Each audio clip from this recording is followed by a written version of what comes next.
You ask Tiger to solve. This deals with linear equations with one unknown. The final result is r=38. Let's solve it step by step.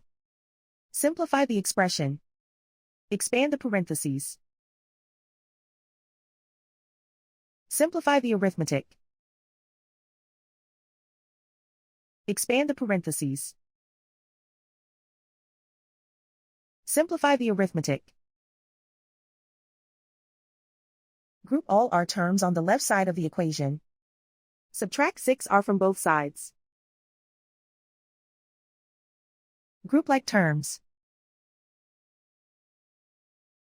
Simplify the arithmetic. Group like terms. Simplify the arithmetic. Group all constants on the right side of the equation. Add 16 to both sides. Simplify the arithmetic.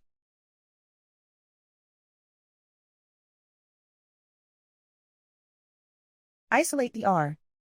Divide both sides by 2. Simplify the fraction.